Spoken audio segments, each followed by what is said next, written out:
دم خوش گهدار و تماشاوانین هیجا دی برنامه روژوا ایرو دل گلبن. روژوای کردستان جه پروسسک هستیار در باست بر. جالی اک وگفین ترکیین اپراسیونی بیکانین پروسی اک دیالوگ الگل رژیمی بیکانین هرما اوله هر وحد دروژین داویده داخوازا و جاندنا ریکفتنا آدنه یا 1998 آدنا بین شام و انقره ده به پیشتگیری روسیه. اف همو مجارین گرنگ نیشانا هستیاریا که روژوای کردستانی لپیشه. دو آلین گرنگ ده ساحه کردی دجی پارتیا دموکراتا کردستانی سوریه و تفدمن. ده برنامه روژوا ایرو دلگل میوانین ما جستودیا میان آوندی اندام پولیت برویا پارتیا دموکراتا کردستانی سوریه مصطفی جمعه و اندام هفریزیا تفدمش سودیا میا قامشت و شفگر عباس هم دیوان مشارین گرنگ روژوی بگرن دست و بنرخینن هر امج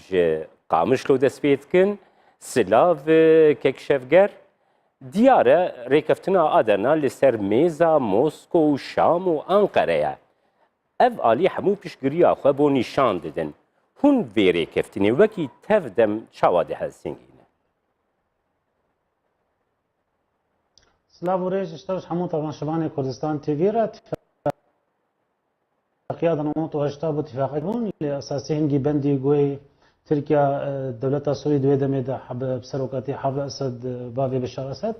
هاتبو إمزاكرن تيدا دولة تركي تهديد دان قفدان قر أوجران لسوري بميني أمي إريش سوري بكن نقطة أساسية حبو إنه حمو قواعد معسكرين فاتحة كركري كردستان إين هاي السوري بين قرتن ورزدار أوجلان جسوري دركبه ودولة سوري أريكاريا خوا وعلى تكلين خوا بفي حركته ده ببري هنجي نافروك أبو ندها تخيا كرنها وقت جو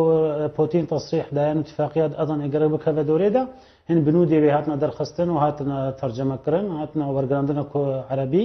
وتيدا تخيا كرن إنه دنافوار اتفاقي كابو نوتو حشتا إنه جماعة في تركيا 5 كيلومتر درباس يندي خاكا سوري ببي جبوني ملاحقه اندام البارتيا كركري كردستان بك جمهوريه خاكا سوريا طبعا تبدا زانن هاجر تشتك هبو معسكرا هبو لبنان بون كك شفقر برسامن لسرويكيا نخالين ريكفتني تشبون يعني هون وكي تفدمي وهون خالين ريكفتني شخو دزانن چنا هون وكي تفدمي چاواني زيكا هيا في ريكفتني دكن اف ریکفتن نها لسر میزا موسکو لسر میزا انقره لسر میزا شامه همو آلی بگرمی پیشوازی وی ریکفتن یتکن وکی تفدم نزیکا یا وجوی ریکفتن رجیه ينما او وكا منطقه اولي تامبون ام لدجنا غر منطقه كو بيرنجي تشبه بيروجي وزاره الخارجيه السوري قد او بهاتيه بن بيكرن وقد بتقييمات جيرا ندي يمجي وقت تبدم امل دجي درباسبونا ارتشا تركينا 5 كيلومتر بنياجي ود 2010 ام ببشار اسد اتفاق بونا مكريا 15 كيلومتر ودرباس او سهو 4 كيلومتر جي ناسكن اما كي تبدم امل دجي درباسبونا ارتشا كداغر كري تركينا د منطقه اي بوستك اخا روج افا وباكوري سوري دا وقت تبدم نريناما بكني بكراسي افا كك شفگرنها بله كك شفگرنها ايرو وزارت درو یا سوریه وزارا گهاند نکو اول دیجی ویری کفتنینا حتی دست نشان کرن کو او پیشگریا ویری کفتنی دکن دست نشان کرن کو آلیه گو اوری کفتن خراکریه ترکیه نه سوریه وسا دست نشان کر وزارت درو یا او وقت بپین کریه بله وزارة الخارجية السورية بيجد بتركيا بالبيكريا يعني او وقتها بالبيكر اتفاقي نافخ دولتها كده تخاك او هالوسع خوي بقهري ابجي وكان رينا كده تكار دبيجي يعني ما وتخص امو اريكار بكاكا ولا ديجي قال كرد ونجي دكتن وبيجا وشو دنيا اني لديجي ما دا شغلاندن از بترج في الي دا داويدا روسي امكان هبه وامكان دستي سوري ده من دولتها سوري حكومتها سوري او تركاوي تكليه خفقين وكا روجين بري يعني وكا روجين بري 2010 وده من جو اردوغان وبشار بهدور وقع علاقه عائليه اقتصادي شخصي هذا ولا هذا والي خاني امني ده افراستا يعني هر يجب ايران رجي وبروسارا دخوازن برنگه کی جرنگاز نقطه که تنه بیجم روسيا دخوازه تركات دحفده بآلي همبيزا ريجيمي دا داقنا اتفاقية ادانا ببيريك جبوني دولتا تركي شرعيات ريجيما سوري قبول بكي كك شفجر او خالين كو دويري كفتني ده هنا دسبيكا وان خالان ده او خال حمول لبيشيا منن دخلا دوان ده دبيجي داخستنا كامب و اكاديميين PKK لسوريا سه آستن کرنا خبات سیاسی لشکری آبوری و راگهاندنی چار سوریا قبول دکه کو PKK تروریسته پنج آستن کرنا هاتو چونا اندامین مکانیزمین هفبش رژیم دبیجه از ویری کفتنی از بنی رژیم دبیجه از ویری کفتنی د پجرینم هون وکی تفدم و نزیکاهی رژیم کو هون دخوازن دیالوگی پردینن هون وکی تفدم لویری کفتنی و حلوستا رژیم چاوا تماشد هلوستا رژیم د آلی گفتگویان بطرفه که کردن سوری سوریا را او نرینکا وکی دی اف آلی سیاسی همو تکتیک و تشتکی راستی درست رژیم حتی نها نکریه رژیم گر ترکیه شرط رژیم قبول بکا و تکلیان رژیم و دولت ترکی وگرن وکا 10,010 يعني اب آلیوی سیاسی مشترا گوت ام وکا تفدم امر دجی درباسبونا ارتشا ترکی هرم ما ين روج آوا و باکور سوری دنا ام في ناپجرینن اب موقف من سیاسی واضح صریحه آلیه دی امی چاوا برژیم را گفتگویان بکن برژیم را گفتگویا دکن و نقطه و ما پروژه تانی دانیه بر رژیم ما او نقطه جی که مدرای رای گشتیره اعلان کریه ما گوتیه همون نقاط ما دچار سریه دوزا گلی کرد و ما فين گلی کرد و ما فين همو پیک هاتین دروج آوا و دباکور سوری دا لگور و پروژه خسریه دموکرات و نظام کی گل سوریا چه به اف ما بله برز عباس ام دی فکرنا لایت دیسه ام ج استودیوی بردوام دکن سلاف کک مصطفی سرچاف کک مصطفی وکی پارتیا دموکراتا کردستان سوریه نزیکاهی و لسر ویره کفتنا عدنی چیه تزانی برای عزیز بریگی اوری کفتن هر هاتا چیکرن نبینا دو دولتی که هر دوجی کردان وقت دجمن شخورا دبینه اوری کفتن د خدمت هر دو دولتا دا بو وقتی پیکاتیه ایرو جاره کی دین هر دو دولت جی هر یک دواری خدا وقت جویرا لازم دبه بحثا ویره کفتنا هاندکه برینها و همو دزانن یعنی رژیم سوری جاران بحث نکر بو هاتبو بشراندن اوا غير وان يعني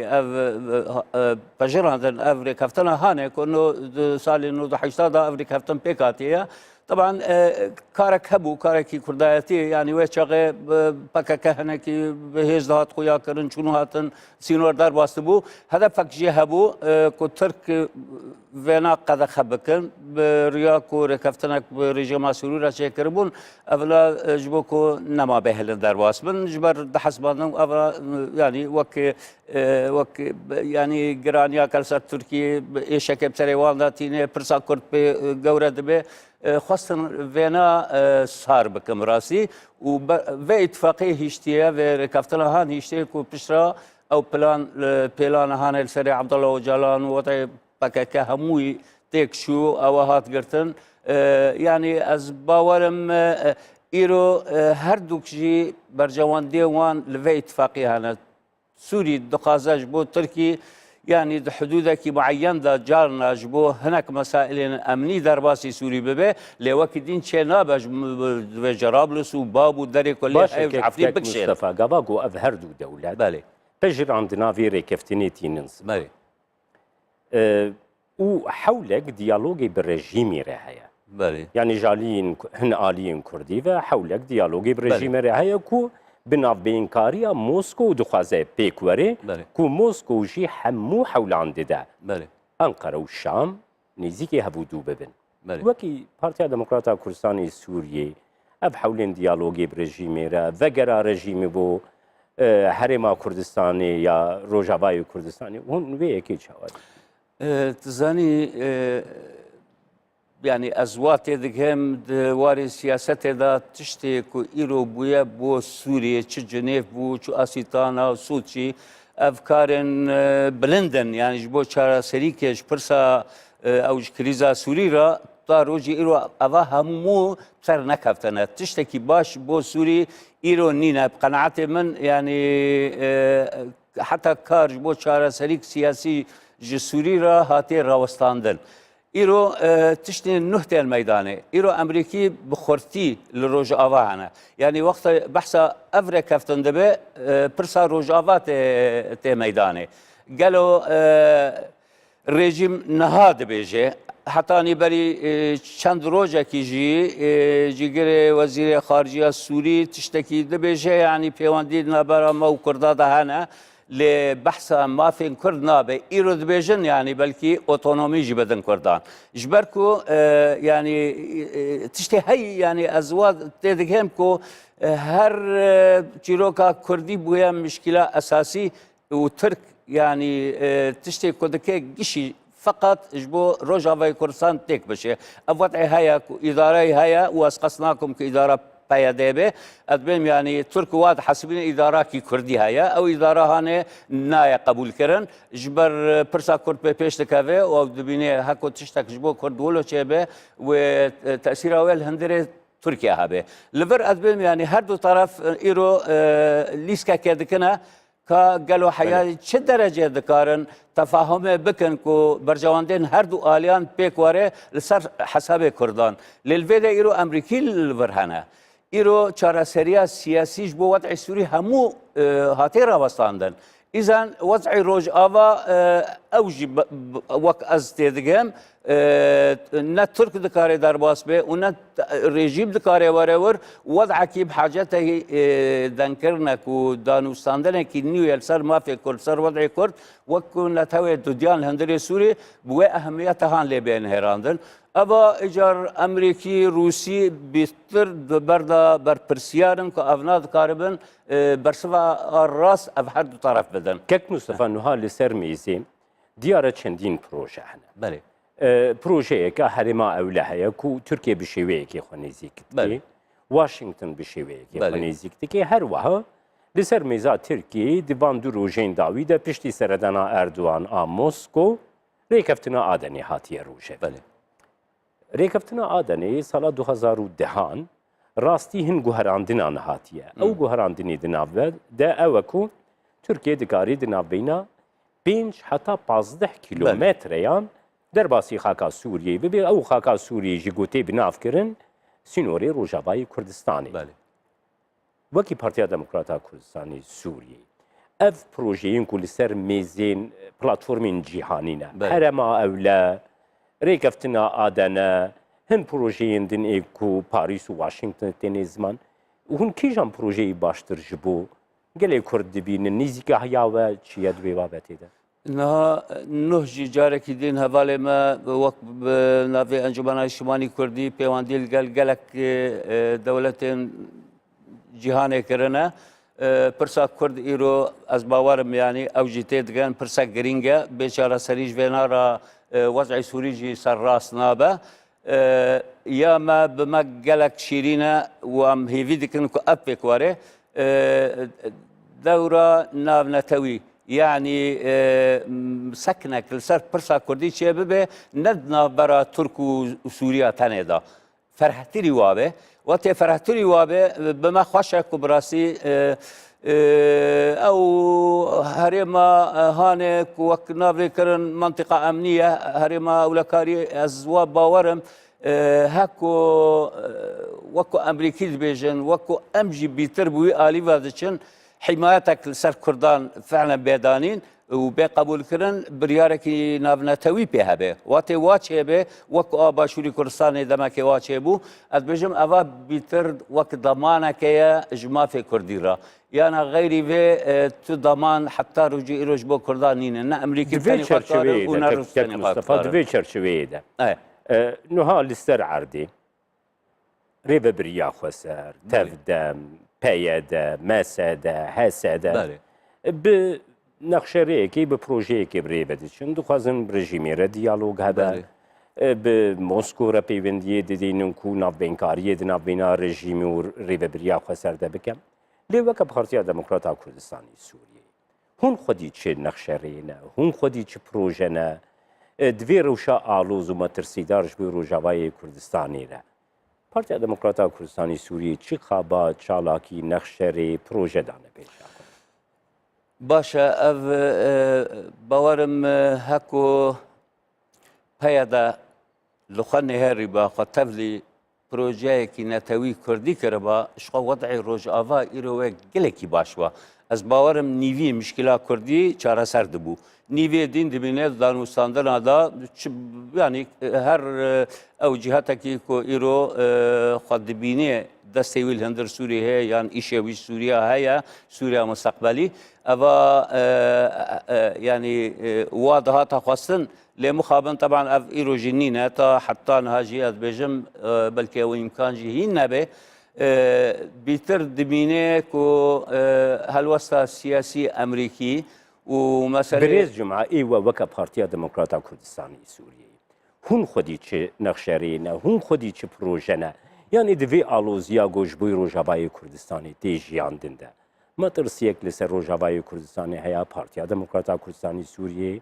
ئالیەکی بباندۆر لە ڕۆژاوای کوردستانیە پەیوەندیەوە قادا ناونەتەوەیدا ئاستا نەتەوەیدا چنەک و ئەف مەترسی لەسەر ڕۆژاوای کوردستانی کێم ببن و نەخشەریاوە بسەر بکەن بەێ ژمەرە زەلالە براسی لێ ژمەر تەرەفەک هەیە بریارە سەلامەتی و یا حربێ قستێ دەستێ خوا مەجال نەهیشتێک و کەسی دین دکارە بێت وی واریدا فعلێ وی هەبێت چالاک بێ ئەو دکارە بێ بریارە ویژی جێخوا بگرێ لەڤر ji بۆ وڵە ئەم دوێژن ئەنجمانە نیشتیمانی کوردی پارتیا ماژی چەندێ جاران مەگوتی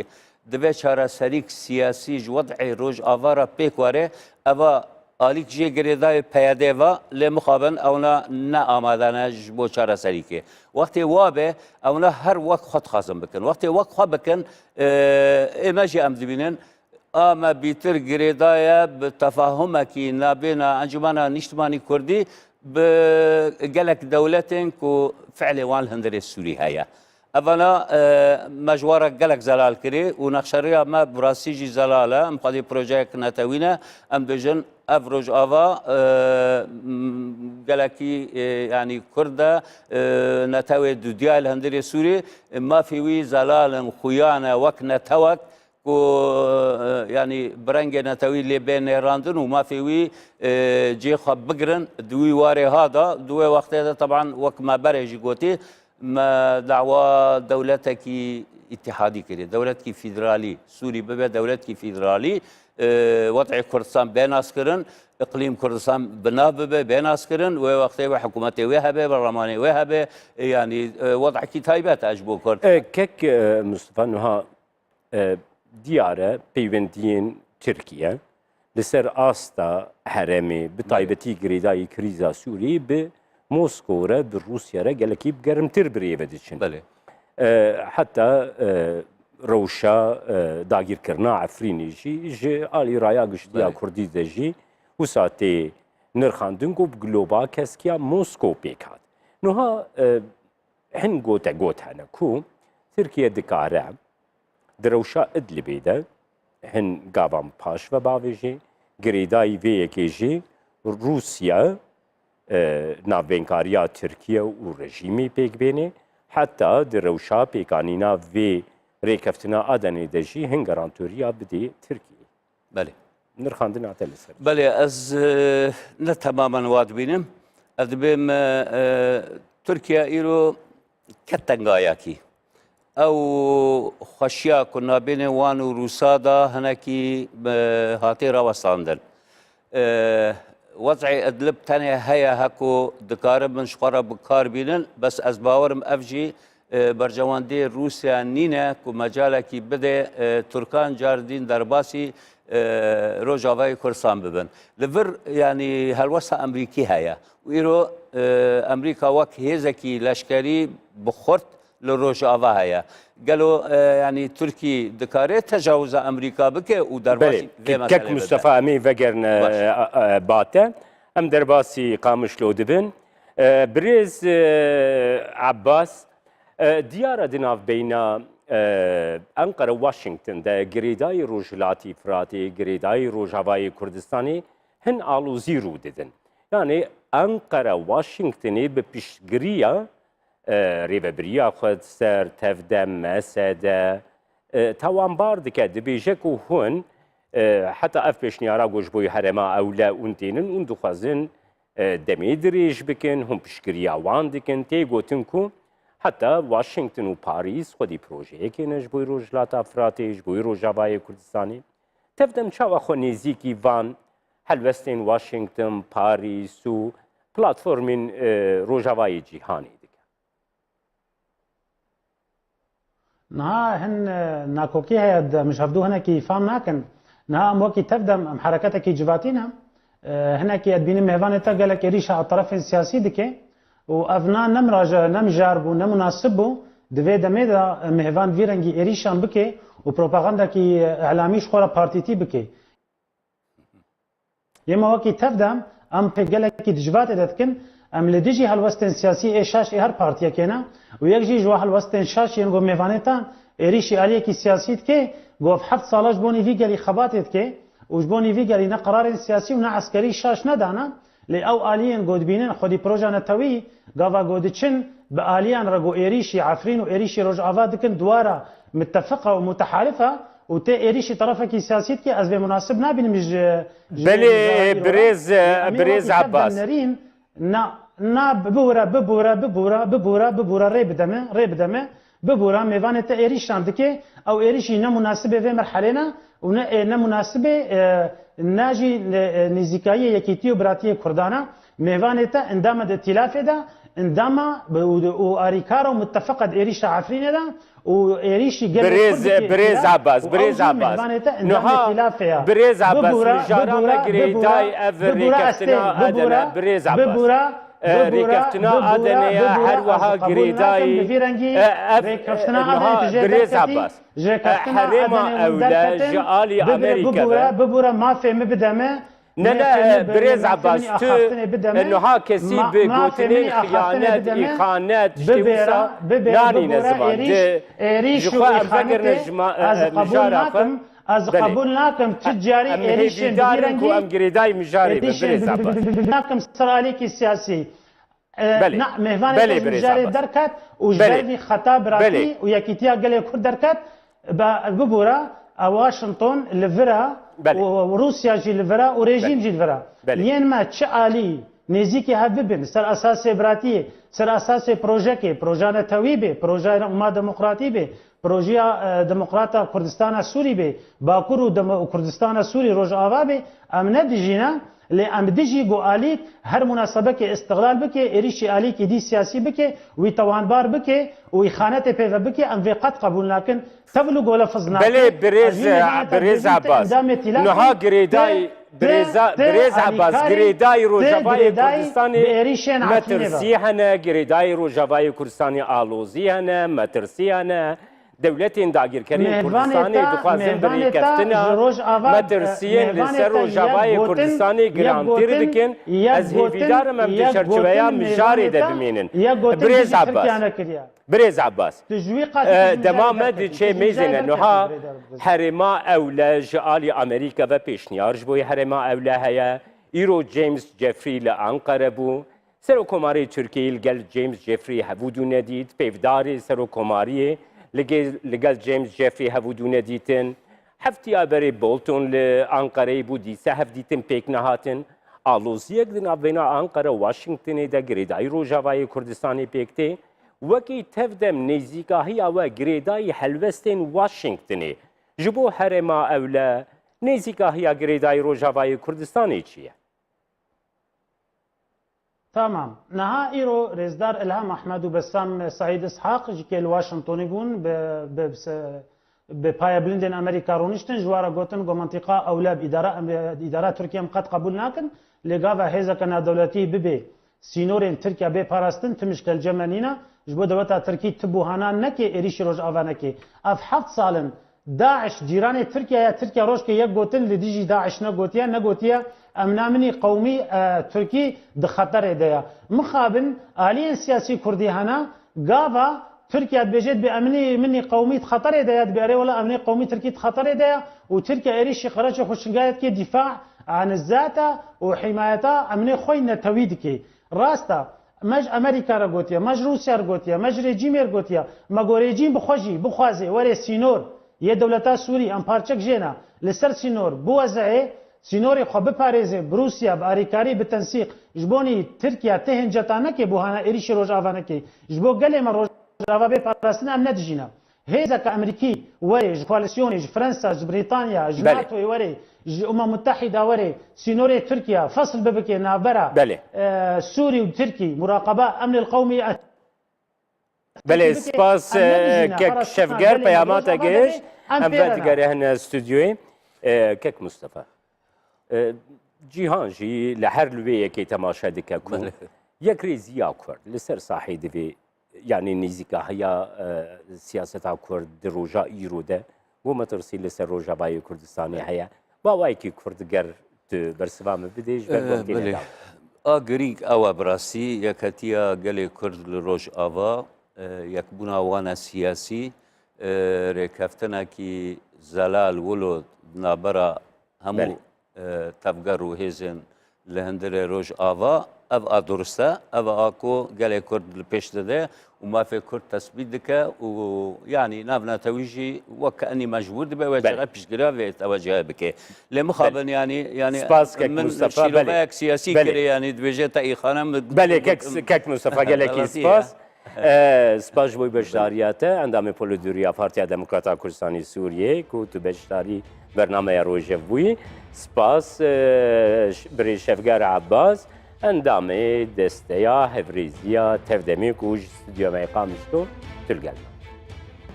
تماشاوانین هجام هاتن داویا برنامه روجه وایی رو حتی برنامه یک دینا روجه